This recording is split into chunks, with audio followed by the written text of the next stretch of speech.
Hey y'all. Hey. So, first of all, why do I start every single live saying, hey y'all, hey, so. Has anybody ever noticed that? I thought it was just me. But anyway, hey y'all. So today I'm going to be talking a little bit about postpartum planning. And I also wanted to make a little announcement that this is going to be the last day that I'm live on this page. So if you haven't already followed my new page, please follow that new page, because this page has officially been blocked and banned and shadow banned and all kind of bans on this page, and I just don't got time. I got so much in store for y'all these next coming months that I cannot waste it on a page that's people can't even search me on. Let me turn this off because I feel like this. I don't want to be screaming today. I'm just not in the mood to be screaming. My children gonna be screaming. I can just warn y'all of that right about now. They're gonna be screaming, but I'm not gonna be screaming today. I'm tired. Today is just like one of them days. Okay, so the new page is called Birth Sister Tayla. New IG. I think I followed you on there too, Q, because I wanted to send you a message the other day and I forgot. Okay, so yeah, the new page is Birth Sister Tayla. And yeah. So to get us started, you already know I got some bullet points for today. This is about postpartum planning, but at the same time, I really wanted to do a little bit of an extension about how to increase your maternity leave. Because during my childbirth education class, I gave the ladies a exact equation of how you can increase your maternity leave. That's why, for me as a doula and just as somebody who loves pregnancy and newborns and all of that good stuff, it's best if you reach out and start your learning journey. Okay, good. But it's best if you start your learning journey as early as possible, and I'm about to tell you why. Okay, so first of all, why is postpartum planning so important?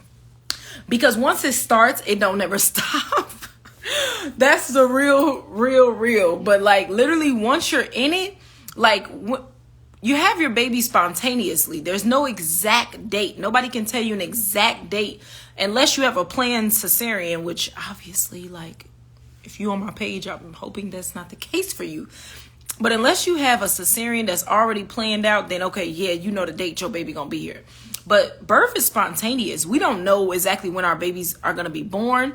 We don't know exactly when we're gonna have to sit down for a while.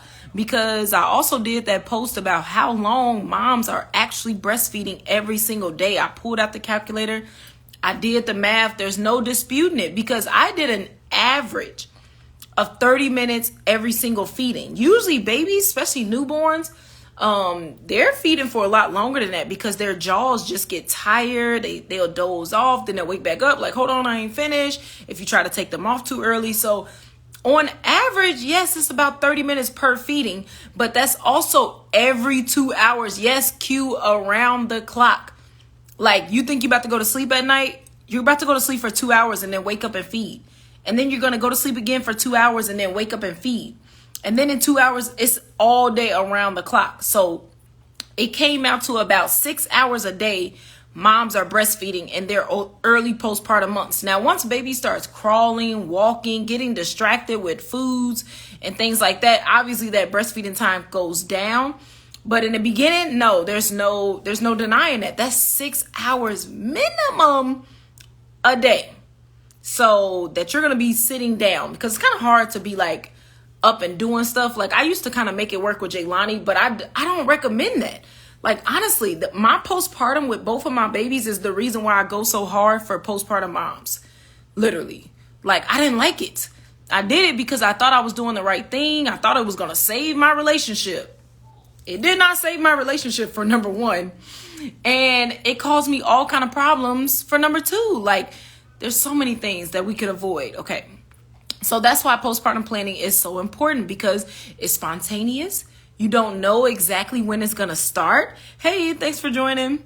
You don't know exactly when it's going to start. So it's like plan for it as early as possible. So I really love to catch moms as early as possible, because we can plan. You can start planning your postpartum before you get pregnant, because it's simple. Like, what is going to happen afterwards is the norm. Like, babies are all different, but the cycle of breastfeeding, changing clothes, washing clothes, making sure your family is fed, all of those things, it's the norm. So that's why it's so important. Also I wanted to mention that one of the reasons why moms stop breastfeeding is because they didn't properly plan. That was one of the breastfeeding barriers that the CDC found in their little studies that they be doing on us, why moms stop breastfeeding. And all the time it was Black women, where our race is the highest as far as women who stop breastfeeding. And then it listed all of the barriers that we have. So proper planning is the key for this, because if you know you want to breastfeed, I'm not saying there's anything wrong with stopping. Like, in today's age where there's a formula shortage, yeah, there might be something wrong with you stopping breastfeeding. But at the end of the day, no matter what you feed your baby, you're always going to have those thoughts in the back of your head that you feel like a failure.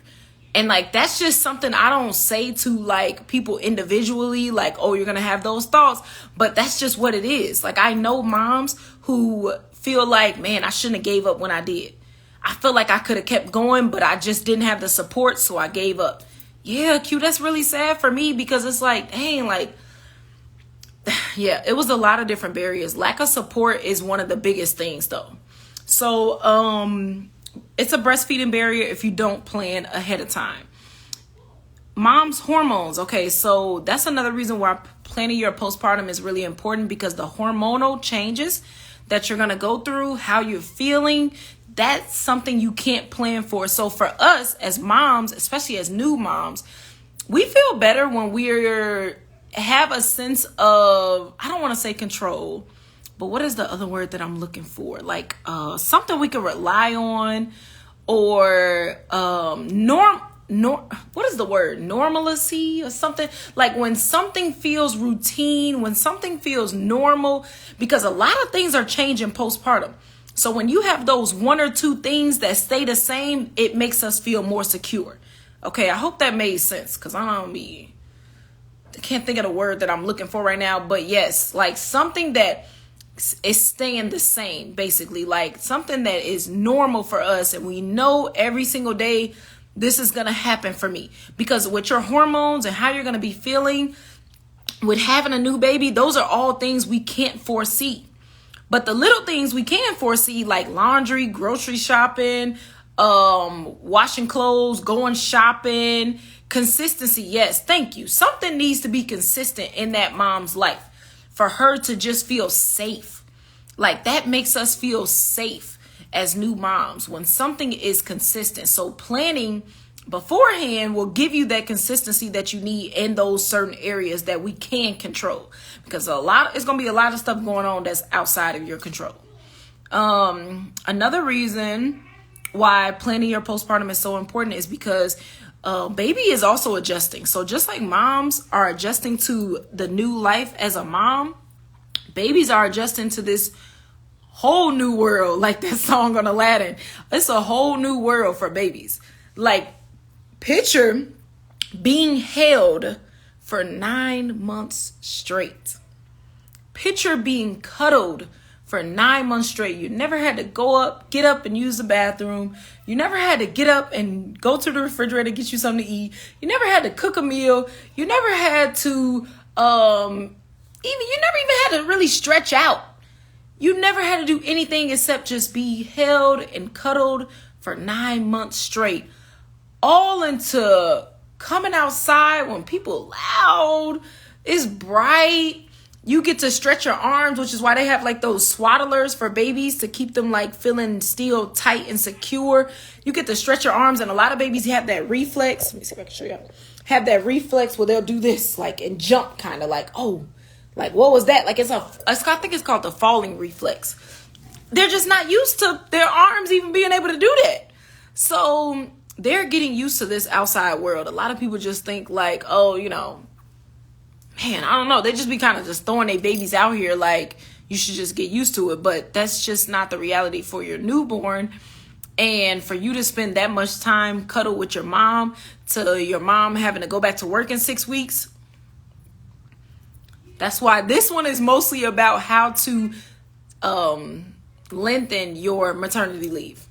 Because that 6 weeks, I'm sorry, that is some BS. It's some BS. I'm still trying to figure out who came up with that date. Who came up with that date? I got to figure that out. That's something I got to figure out. But yeah, that date is some BS.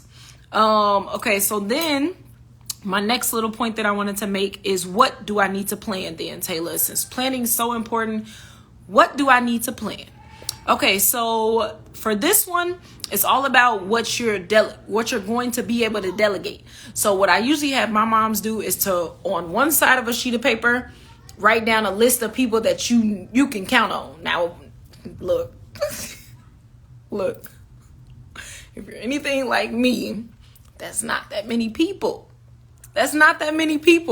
But if you can have a couple of strong people on that side of the list, woo, you winning. Because a lot of us don't have anybody. But also for my people that's just like me, like, look, I ain't got nobody. So now what? Okay, so now I have some resources for you, like Instacart, Walmart delivery. What's these other people called? Dang, what's the other delivery people? Ship. Target has same day delivery. I have a couple of those type of resources. Since we ain't got nobody in our support system, the village is slowly disappearing, sadly, but that's what happens. You get all of this support and attention during your pregnancy, and then once you had a baby, folks just disappear. You be looking around like, where'd everybody go? So yeah, I completely understand. Trust me. I completely understand. A lot of people, like, I was asked once a while ago, and they was like, well, Tayla, you be saying all this and that, but why am I getting text messages I'm gonna do it not disturb?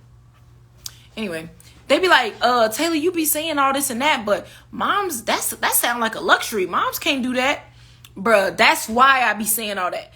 Because if I don't want to get into the story of Tayla, but no, I had nobody. It was just Tayla.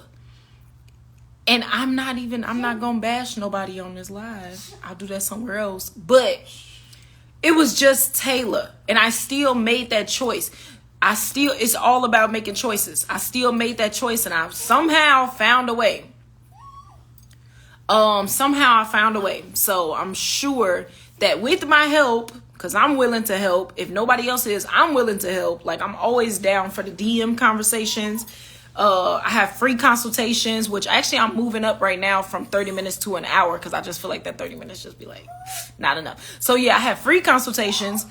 I'm just down to help. Like, I know how it is to be that person where it's like, bro, like, even if I wanted to call on somebody, guess what? I can't. So I'm Instagram always trying to pull that poor connection stuff with me. Dirt, hey. What was I just saying? Instagram just threw me off. Oh, you have to be that person that's gonna like make a way no matter what, basically is what I was saying.